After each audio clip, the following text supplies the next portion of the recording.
आप देख रहे हैं कौन बनेगा मुख्यमंत्री। सीधे गुलाबी नगरी जयपुर से हम राजस्थान की बात कर रहे हैं, जहां पर फिर से कमल खिला है, रिवाज नहीं बदला है। लेकिन अभी आपको संसद भवन लिए चलता हूं। शीतकालीन सत्र कुछ ही देर बाद शुरू होने वाला है और वहां पर बीजेपी के राष्ट्रीय अध्यक्ष जगत प्रकाश नड्डा भी साथियों,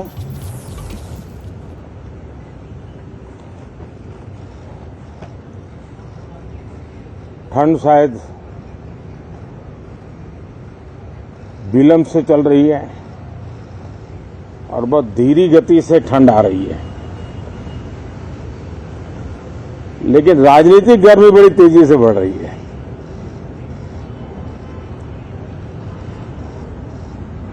कल ही 4 राज्यों के चुनाव नतीजे आए हैं। बहुत ही उत्साहवर्धक परिणाम है। ये उनके लिए उत्साहवर्धक है जो देश के सामान्य मानवी के कल्याण के लिए कमिटेड है, जो देश के उज्जवल भविष्य के लिए समर्पित है,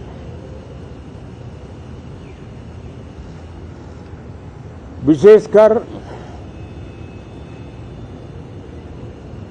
सभी समाजों की, सभी समूहों की, शहर और गांव की महिलाएं, सभी समाज के, सभी समूह के, गांव और शहर के युवा, हर समुदाय के, समाज के किसान और मेरे देश के गरीब, ये 4 ऐसी महत्वपूर्ण जातियां हैं जिनका एम्पावरमेंट, उनके भविष्य को सुनिश्चित करने वाली ठोस योजनाएं और लास्ट माइल डिलीवरी,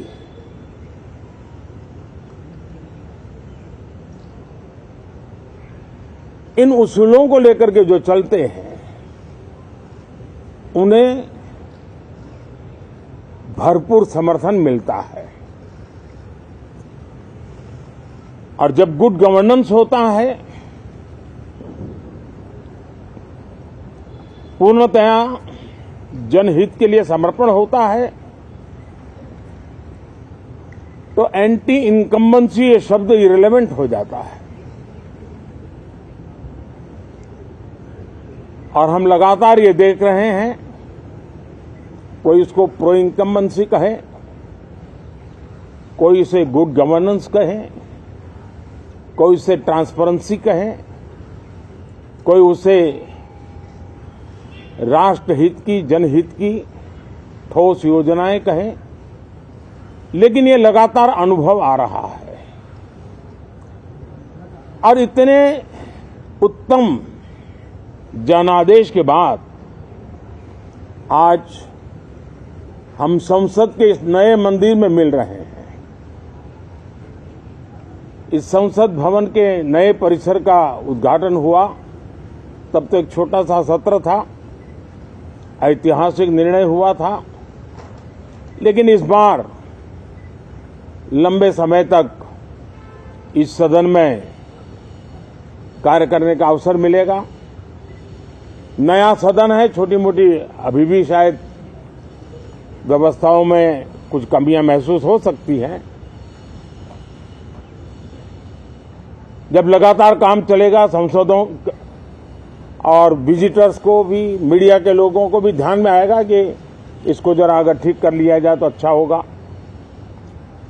और मुझे विश्वास है कि आदरणीय उपराष्ट्रपति जी और आदरणीय स्पीकर महोदय के नेतृत्व में उन चीजों की तरफ पूरी तरह निगरानी है। और आपसे भी मैं कहूंगा, कोई चीज ऐसी छोटी मोटी आपके ध्यान में आए तो जरूर आप ध्यान आकर्षित करना, क्योंकि ये चीजें जब बनती हैं तो आवश्यकता के अनुसार बदलाव की भी जरूरत होती है। देश ने नकारात्मकता को नकारा है। मैं लगातार सत्र के प्रारंभ में विपक्ष के साथियों के साथ हमारा विचार विमर्श होता है, हमारी मेन टीम उनसे चर्चा करती है। मिलकर के भी सबके सहयोग के लिए हम हमेशा प्रार्थना करते हैं, आग्रह करते हैं। इस बार भी इस प्रकार की सारी प्रक्रियाएं कर ली गई हैं और आपके माध्यम से भी मैं सार्वजनिक रूप से हमेशा हमारे सभी सांसदों से आग्रह करता हूं,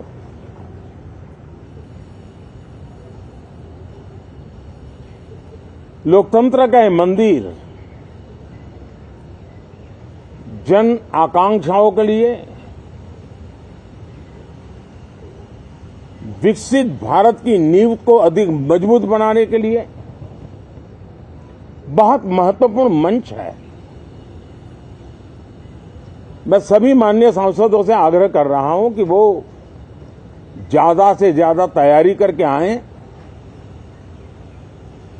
सदन में जो भी बिल रखे जाए उस पर गहन चर्चा हो, उत्तम से उत्तम सुझाव आए और उन सुझावों के द्वारा, क्योंकि जब एक सांसद सुझाव देता है तो जमीनी अनुभव का उसमें बहुत ही उत्तम तत्व होता है, लेकिन अगर चर्चा ही नहीं होती है तो देश उससे मिस करता है उन चीजों को। और इसलिए मैं फिर से आग्रह करता हूं, और अगर मैं वर्तमान चुनाव नतीजों के आधार पर कहूं तो जो विपक्ष में बैठे हुए साथी हैं, ये उनके लिए गोल्डन अपॉर्चुनिटी है। इस सत्र में पराजय का गुस्सा निकालने की योजना बनाने के बजाय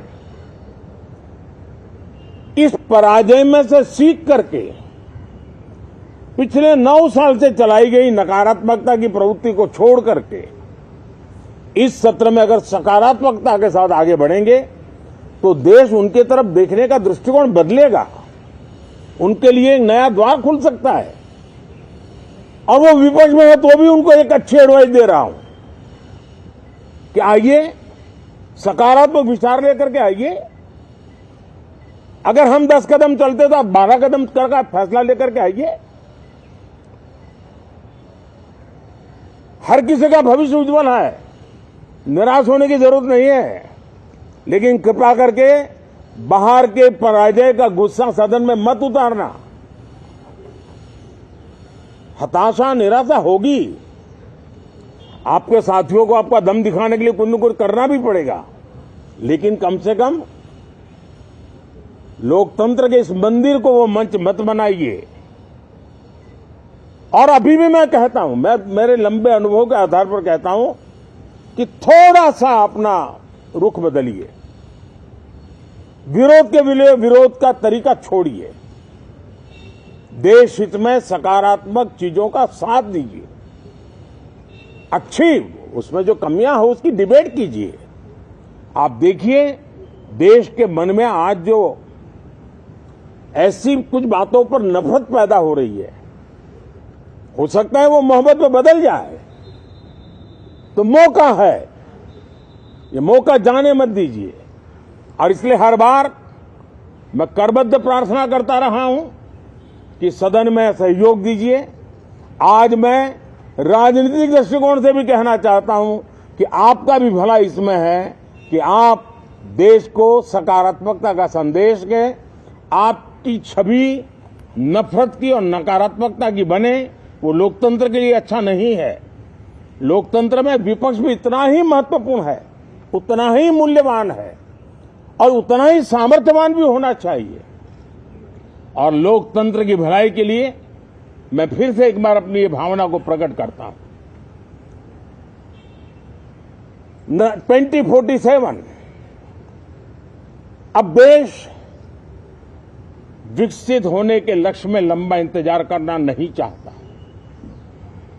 समाज के हर वर्ग में यह भाव पैदा हुआ है कि बस आगे बढ़ना है। इस भावना को हमारे सभी माननीय सांसद आदर करते हुए सदन को उस मजबूती से आगे बढ़ाएं, यही मेरी उनसे प्रार्थना है।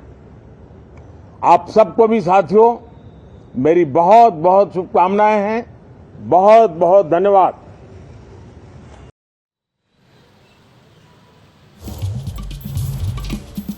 तो प्रधानमंत्री मोदी शीतकालीन सत्र से पहले वहां मौजूद पत्रकारों को संबोधित करते हुए, सांसदों का आह्वान भी करते हुए, देशवासियों से भी बात करते हुए और 4 जाति उनका जिक्र किया, वो महिला हो, वो युवा हो, किसान हो, इनकी बात वो करते और महिलाओं की भी बात वो करते दिखाई दे रहे हैं, गरीब की बात करते दिखाई दे रहे हैं और नकारात्मकता को नकार दिया है देश ने, ऐसा वो कह रहे हैं।